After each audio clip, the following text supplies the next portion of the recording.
Hi friends, कैसे हैं आप लोग। मेरा नाम है अमित और आप देख रहे हैं मेरा channel new era physics classes को। फ्रेंड्स, आज मैं आप सभी को, जैसा कि मैंने कुछ दिन पहले पोल क्रिएट किया था अपने चैनल पे, तो 60 to 70% स्टूडेंट कह रहे हैं कि सर DU के MSc फिजिक्स के बारे में थोड़ा बहुत बातें बताइए हमें, किस तरह से प्रिपरेशन की जाए, क्या लास्ट ईयर का कट ऑफ था और ट्रेंड क्या रहा है DU के फिजिक्स के एंट्रेंस में। सो फ्रेंड्स, आज मैं जो है आपको बहुत सारी बातें बताने वाला हूँ और मैं आपको इस वीडियो के एंड में एक PDF भी दूंगा, जो कि PDF अभी मेरे सामने में उसमें लैपटॉप के अंदर है। तो उस PDF में क्या क्या है, आप बोलेंगे सर उस PDF में क्या अवेलेबल है। तो सबसे पहले पास्ट ईयर्स के 5 ईयर यानी पास्ट 5 ईयर्स के जो एनालिसिस हैं, जो फिजिक्स का जो एंट्रेंस हुआ था MSc के लिए, उसका एनालिसिस है उसके अंदर, और कितने क्वेश्चंस आए हैं, ठीक है, और किस किस टॉपिक से आए हैं, और कौन कौन से ऐसे टॉपिक्स हैं हर एक सब्जेक्ट के जो कि आपको अभी पहले कर लेने चाहिए। ठीक है, कौन कौन से सब टॉपिक्स हैं किसी सब्जेक्ट के। तो ये सारी बातें आपको इस PDF में मिलेंगी और मैं आज आपको बताऊंगा कि लास्ट ईयर का कट ऑफ कितना था, यानी आपको मिनिमम कितना मार्क्स चाहिए होगा एडमिशन सिक्योर करने के लिए। सबसे पहले फ्रेंड्स, वीडियो शुरू करने से पहले अगर आपके फ्रेंड्स हैं जो कि तैयारी कर रहे हैं MSc फिजिक्स के लिए, तो ये वीडियो उनके साथ ज़रूर शेयर करें, और अगर आपको वीडियो अच्छा लग रहा है तो लाइक ज़रूर करें, और चैनल पे अगर आप लोग फर्स्ट टाइम विजिटर हो तो आप सब्सक्राइब ज़रूर कर लें।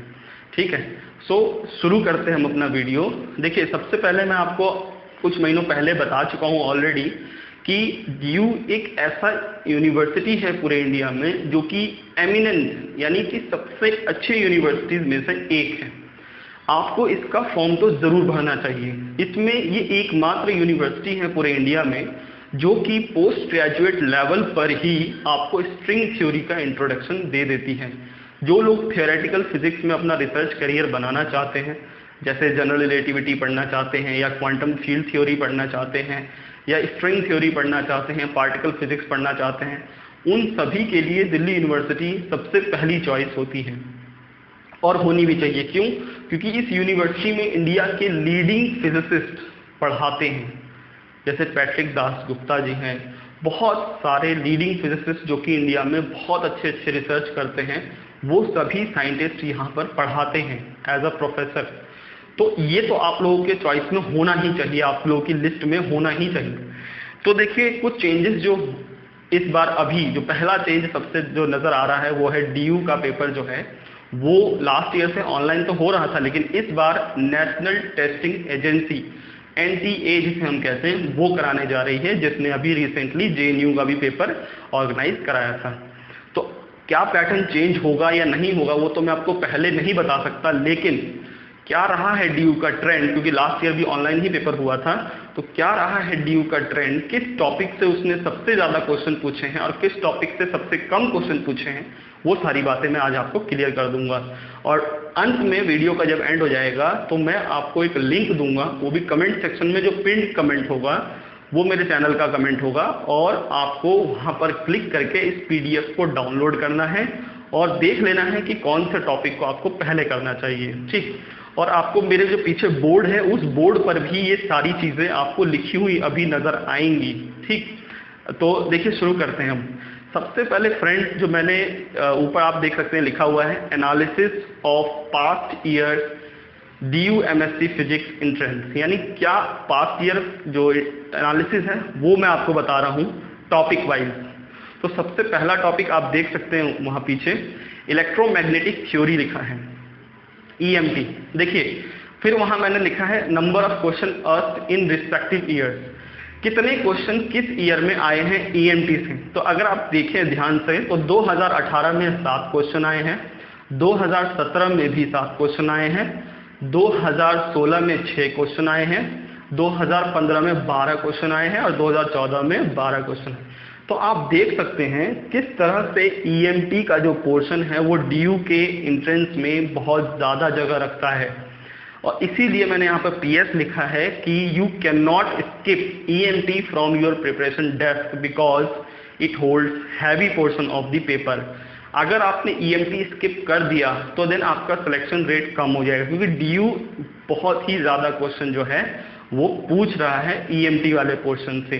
तो ये ईएमटी का आपको एनालिसिस है कि 2018 में 7 क्वेश्चन, लास्ट ईयर 7 क्वेश्चन पूछे गए थे आउट ऑफ 50, हर एक क्वेश्चन 4 मार्क्स का होता था।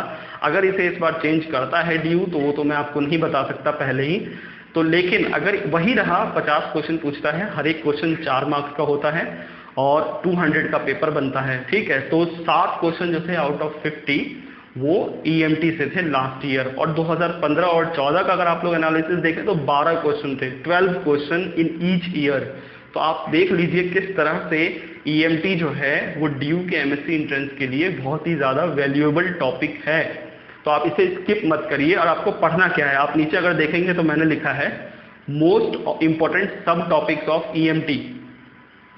ईएमटी के सबसे मोस्ट इंपॉर्टेंट सब टॉपिक्स जो है वो है बेसिक ईएमटी। बेसिक ईएमटी में क्या आता है आपका, सबसे पहले इलेक्ट्रोस्टैटिक्स। बेसिक ईएमटी में सबसे पहला जो चैप्टर है वो है आपका इलेक्ट्रोस्टैटिक्स। इलेक्ट्रोस्टैटिक्स में क्या, Coulomb's law, Gauss law, Laplace equation और जितने भी आपके पोटेंशियल से रिलेटेड क्वेश्चन होते हैं वो सारी चीज़ें बेसिक ईएमटी में हैं। और मैग्नेटिक फील्ड से रिलेटेड, जैसे आपके पास होता है चार्ज पार्टिकल, जैसे मैंने लिखा है नीचे पार्टिकल इन इलेक्ट्रोमैग्नेटिक फील्ड, वैसे ही बेसिक ईएमटी में होता है पार्टिकल इन मैग्नेटिक फील्ड। जैसे कब वो अपना जो पाथ है उसका वो स्ट्रेट लाइन होता है, कब उसका पैराबोलिक होता है, वो सारी चीज़ें आपको बेसिक ईएमटी में कवर करनी है।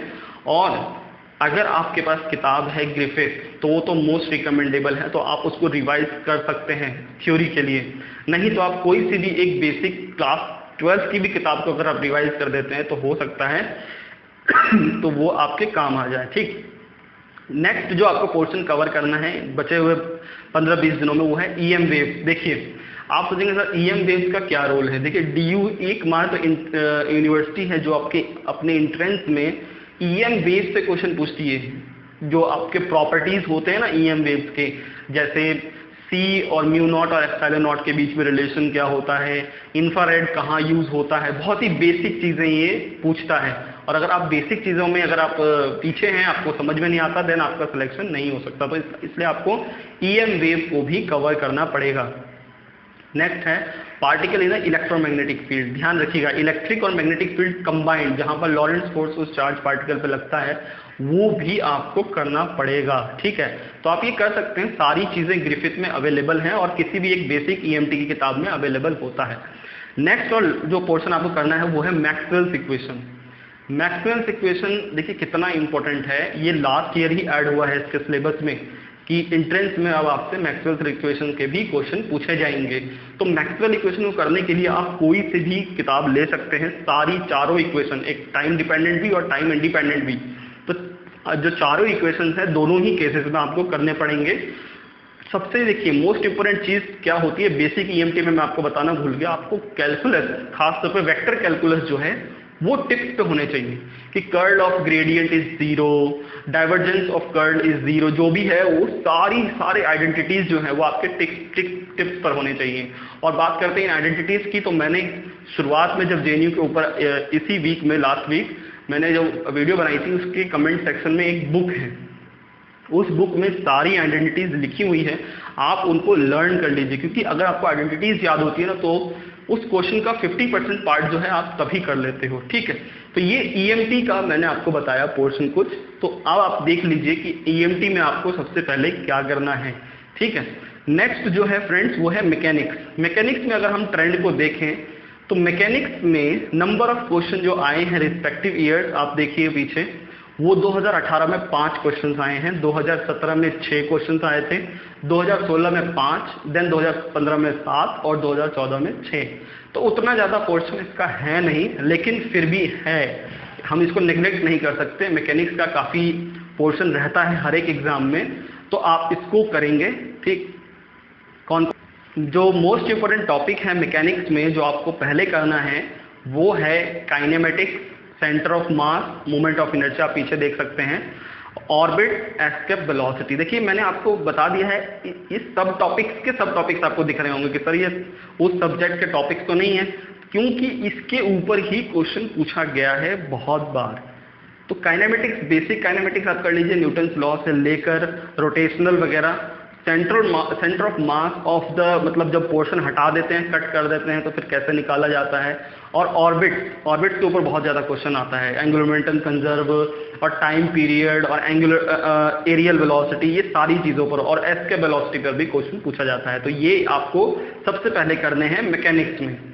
Fluid mechanics is not so important due MSc physics entrance, so you can skip this question.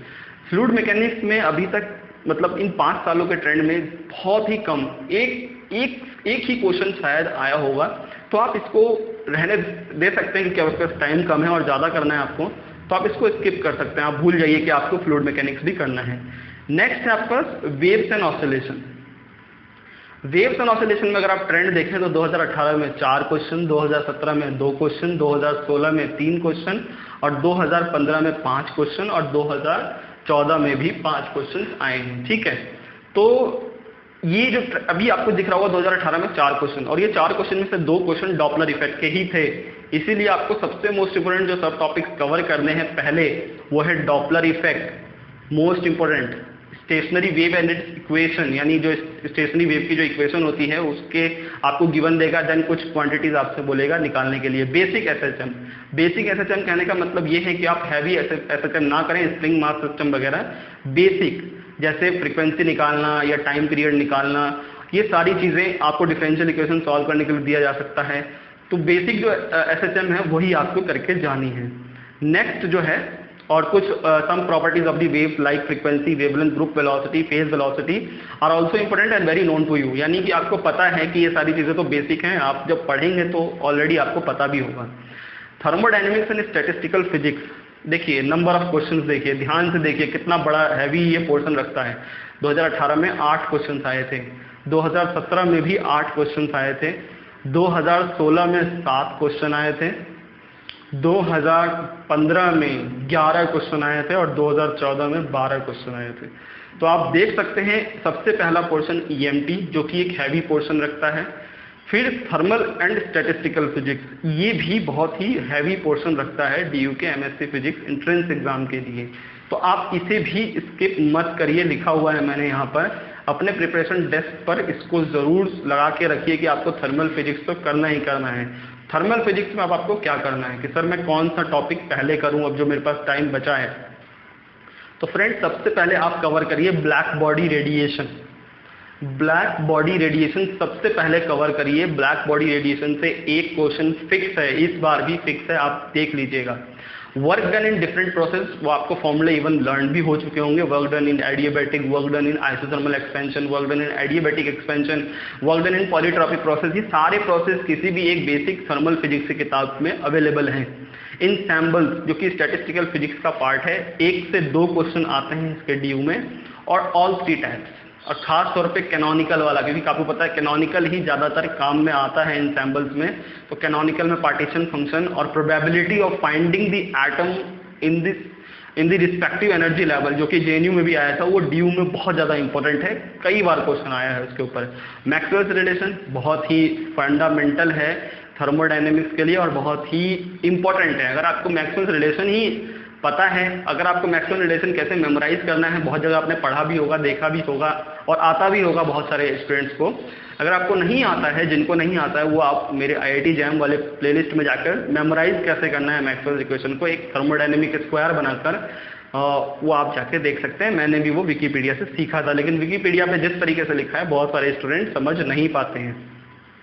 Next entropy calculation. Entropy calculation तो मोस्ट इंपोर्टेंट है, जैसे entropy calculation between the change of phase, entropy calculation in the change of मतलब जैसे मतलब बहुत सारे होते हैं आपके, अभी मेरे पास याद नहीं आ रहा है, मेरे दिमाग में नहीं है कि बहुत सारे प्रोसेस के हम एंट्रोपी चेंज कैलकुलेट करते हैं, आप उसे जरूर करके जाइए। ठीक, नेक्स्ट है आपके पास मॉडर्न फिजिक्स। मॉडर्न फिजिक्स भी एक इम्पोर्टेंट है, लेकिन उतना ज़्यादा इंपॉर्टेंट नहीं है, आप इसे स्किप कर सकते हैं। देखिए क्या है, इसमें 2 पोर्शन आते हैं, 2 पार्ट, स्पेशल रिलेटिविटी और क्वांटम मैकेनिक्स, जो कि मैंने लिखा भी है, आप देख सकते हैं। मोस्ट इंपोर्टेंट सब टॉपिक्स टू बी कवर्ड वो है क्वांटम मैकेनिक्स, जो कि बेसिक से लेकर डिफरेंट वेल्स तक है, और स्पेशल रिलेटिविटी जो कि Lorentz transformation, time dilation, relativistic energy और velocity addition formula etcetera etcetera. लेकिन आप ट्रेंड देखिए इसका, 2018 में 4 क्वेश्चन आया, ज़्यादा इंपॉर्टेंट नहीं है, हटा सकते हैं आप।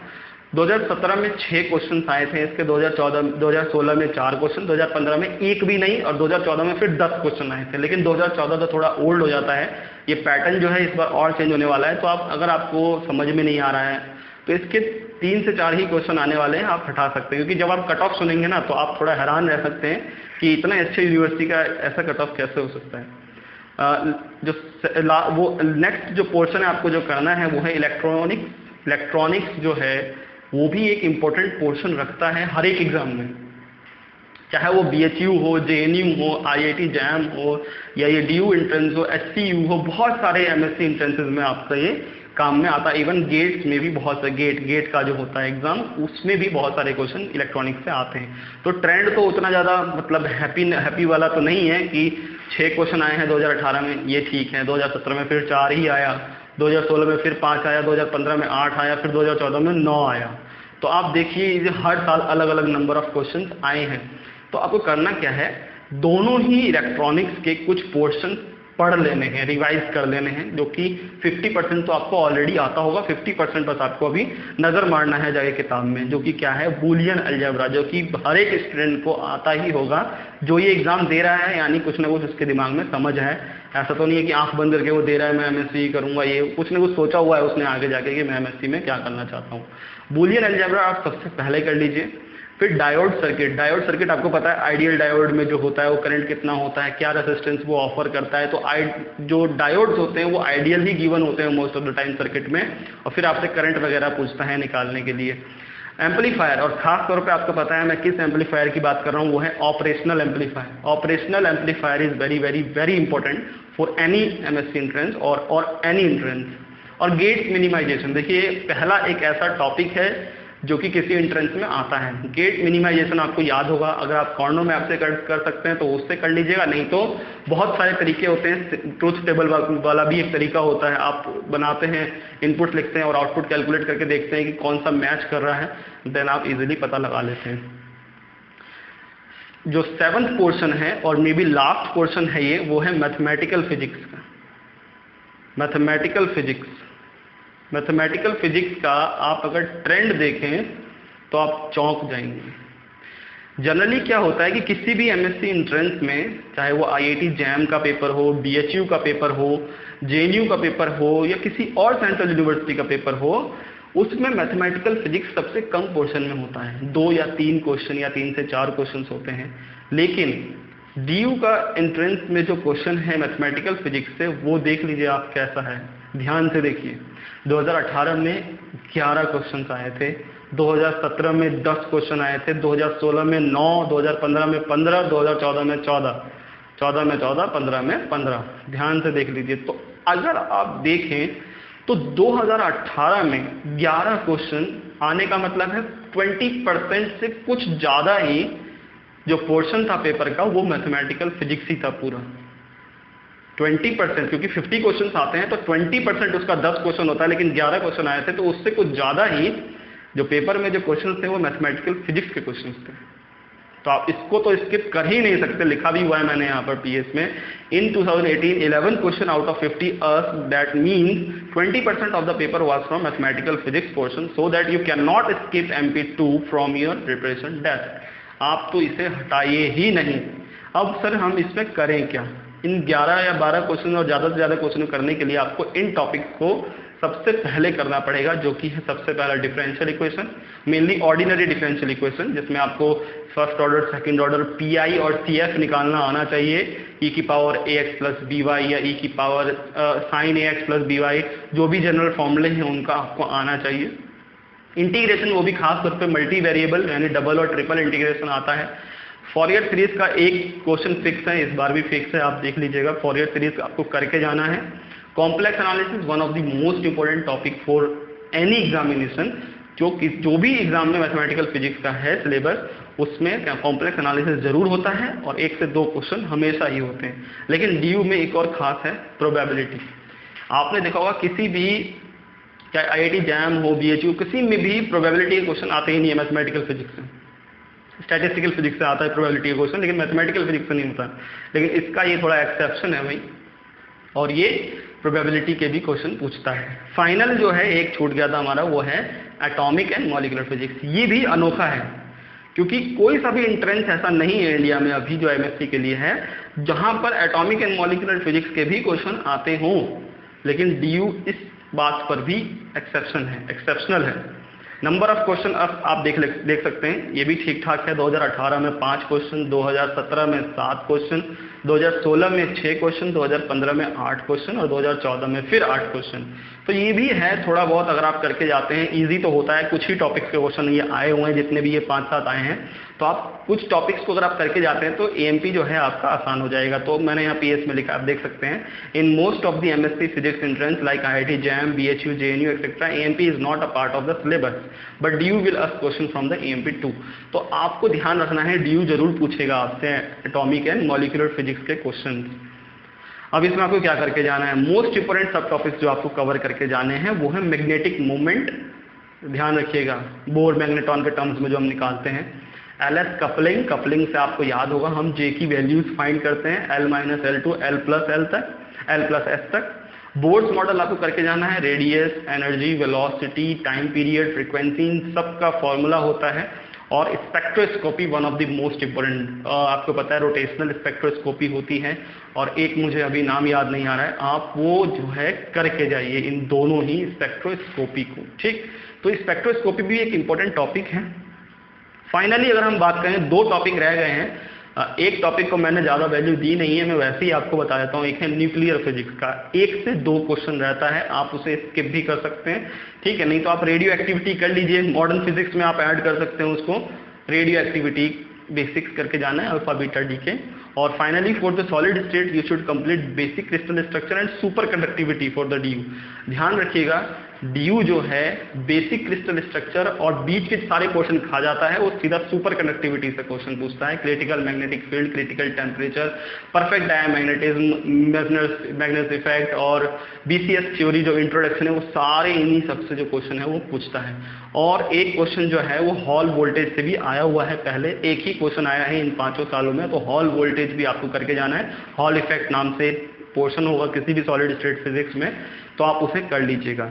एंड देन फाइनली जो है बेस्ट ऑफ लक है अभी के लिए, क्योंकि हो सकता है कि मैं 1-2 वीडियोस और बनाऊंगा, लेकिन इस फाइल में जो मेरे को बताना था वो मैंने आपको बता दिया है। तो इस फाइल को आप PDF अपने फ़ोन में डाउनलोड करके रख लीजिए, और जब भी आप पढ़ने के लिए बैठे तो एक बार ज़रूर देख लीजिए कौन सा पोर्शन मुझे पहले करना चाहिए फॉर अ सिक्योरिंग एडमिशन। तो ये चीज़ आपको समझ में आ गई होगी, जो बातें मैंने अभी आपको बताई हैं। तो अब मैं आपको बता देता हूँ कि कट ऑफ कितना गया है लास्ट ईयर DU के MSc फिजिक्स के लिए। तो देखिए, DU का जो MSc फिजिक्स का जो डिपार्टमेंट है, जो फिजिक्स का डिपार्टमेंट है, वो काफ़ी रिनोन्ड है, यानी सबसे फेमस है इंडिया में। बहुत सारे तो ऐसे प्रोफेसर हैं जो कि IIT, HRI और बड़े बड़े रिसर्च इंस्टीट्यूट से पढ़ के यहाँ पर पढ़ा रहे हैं, टिफर से पढ़ के पढ़ा रहे हैं। तो यहाँ पर क्या है कि स्टूडेंट का जो सिलेक्शन है, नंबर ऑफ सीट्स हैं वो थोड़े ज़्यादा भी हैं। जैसे 150 सीट्स ये भरता है मेरिट बेसिस पर, जो कि DU से ही BSc ऑनर्स फिजिक्स करके जाते हैं, और 150 सीट भरता है अपने एंट्रेंस एग्जाम के बेसिस पर। तो सीट्स तो बहुत ज़्यादा हो गई, JNU से तो काफ़ी ज़्यादा है, तो 5 गुना सीट्स JNU से ज़्यादा हैं, 150 सीट्स हैं। तो ध्यान रखिएगा इस बात का कि आपका सिलेक्शन रेट भी बढ़िया हो सकता है। और मोस्ट ऑफ द टाइम देखा गया है कि साउथ इंडियंस जो होते हैं वो कम फॉर्म भरते हैं नॉर्थ इंडिया के किसी भी यूनिवर्सिटीज़ के लिए, तो north Indians he most of the time form भरते हैं DU का। तो आपका जो कट ऑफ है लास्ट ईयर, अगर आपने 200 में से 100 प्लस या 90 प्लस स्कोर कर लिया, आउट ऑफ 200 90 प्लस स्कोर कर लिया, और अगर आप जनरल कैटेगरी से हैं तो आपका एडमिशन का जो चांस है वो बढ़ जाता है, ठीक है। हालांकि मैं आपको अभी बता दूं, जो कट ऑफ है वो सिंपली लास्ट ईयर के रिपीट नहीं हो जाता, वो 2 फैक्टर्स पर डिपेंड करता है। एक तो ये पेपर का लेवल कितना था, और दूसरा ये कितने नंबर ऑफ कैंडिडेट्स ने उस पेपर को दिया है, ठीक। तो लेकिन अगर फिर भी आपको समझ में होनी चाहिए कितना अगर मैं स्कोर करूं, आप 20 मार्क्स बढ़ा ही लीजिए, लेकिन मिनिमम लास्ट ईयर का जो कट ऑफ था वो 86 वाले को भी एडमिशन मिला है फॉर जनरल। और इस साल अगर मैं बात करूं तो आप 90 प्लस 100 प्लस भी आप सोच सकते हैं। तो आपको अगर एडमिशन सिक्योर करना है तो 100 प्लस आप स्कोर कर लीजिए, देन हम कुछ समझ सकते हैं कि किस हद तक आपका एडमिशन हो जाएगा। ठीक, तो ये सारी बातें जो हैं आई होप कि आपको समझ में आ गई होंगी, और कौन सा पोर्शन आपको पहले करना है, कौन सा पोर्शन बाद में करना है, ये सारी बातें मैंने आपको बता दी। ठीक है, अब फ्रेंड्स मैंने जो पोल किया था उस पोल में जो नेक्स्ट परसेंटेज था वो था आपका आइजर के टेस्ट जो होने वाले हैं उनके इंस्टीट्यूट्स में, उसके ऊपर होगा। तो मे बी वो वीडियो मंडे को आए, क्योंकि मुझे जहाँ तक कि पता है अभी आपका नेक्स्ट वीक में फ्राइडे या सैटरडे को शायद जो टेस्ट है आइजर के इंटीग्रेटेड पीएचडी के लिए तब होगा। तो उससे पहले मैं सोच रहा हूँ कि अगर नहीं, जो भी आइजर तिरुपति के लिए तैयारी कर रहे हैं, आइजर पुणे के लिए, आइजर पुणे का तो मुझे जहाँ तक कि पता है 13 या 14 जून को है, तो उनके लिए तो टाइम है, लेकिन आइजर तिरुपति का शायद 5 या 6 जून को है। तो आप मुझे बता देंगे नीचे कमेंट सेक्शन में लिख के आपका कब है, उसी हिसाब से हम कोई वीडियो शायद कल या परसों रेडी करेंगे। ठीक, और जामिया के एंट्रेंस के लिए क्योंकि मुझे जहाँ तक कि पता चला है जो डेट है वो 14 जून है, और मैं ऑलरेडी एक पेपर जो है पीडीएफ अपने पोस्ट में दे चुका हूँ। जिन्होंने डाउनलोड नहीं किया डाउनलोड कर लीजिए, एक आइडिया लग जाएगा आपको कि किस टाइप ऑफ क्वेश्चन जो है वो जामिया पूछता है अपने पेपर में। ठीक, और उसे सॉल्व करने की कोशिश करिए। ठीक है, तो ये सारी बातें हैं, अब हम इनको कंक्लूड करते हैं। अभी के लिए इतना ही फ्रेंड्स, और ख्याल रखिए अपना, और फिजिक्स को पढ़ते रहिए, फिजिक्स के साथ जुड़े रहिए, और जितना आप पढ़ेंगे जितना आप समझेंगे उतना बेटर होगा, रटने की कोई ज़रूरत नहीं है। ठीक, तो सीखते रहिए, मिलते हैं अपने नेक्स्ट वीडियो में। Goodbye, take care.